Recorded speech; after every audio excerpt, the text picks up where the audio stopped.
And that's how I do that. So if anybody wants to talk about their goals, I think it would be fun to add those in.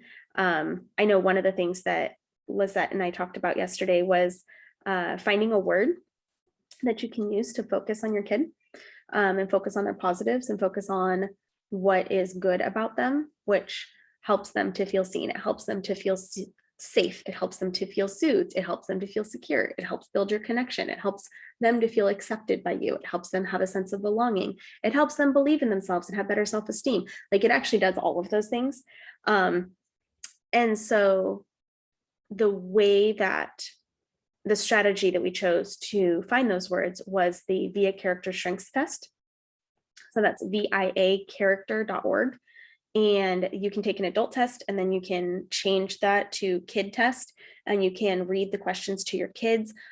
My 6-year-old was able to answer most of the questions. Some of them I had to kind of explain.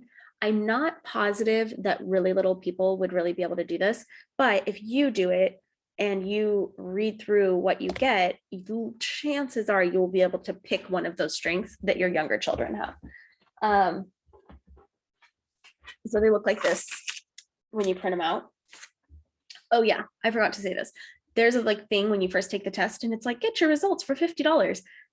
I don't know what that's supposed to accomplish, because if you scroll down like 3 inches, there's a free results, and you get them all, and they're all there.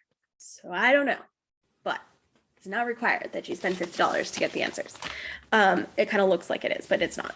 So you get 24, your strengths are listed in order 1 through 24. So like on 3 pages.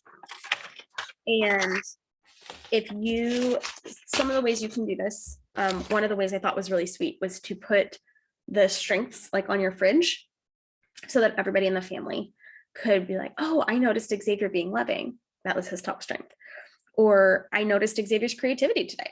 He couldn't decide which video game to play. So he created a voting booth, and he used red painter's tape to create like lines and arrows like they do at voting booths. It was the cutest thing ever. He wrote vote on the door with tape.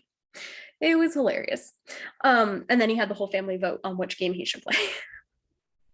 So like, that was really creative and very funny. I think humor is in here somewhere. So that would fall into that. So you just note it, you look for the word, and then you say when you notice it. I noticed that you showed your love strength. I noticed you showed your strength of humor. I noticed you showed your strength of creativity, or if that's too many words, your creativity. But you start to notice the positives in these kids, and that strategy takes care of a lot of the other needs that those kids might have. It shifts your perspective. It shifts your attitude towards your kids. It gives you a way to relate to them instead of all of your interactions being about correction.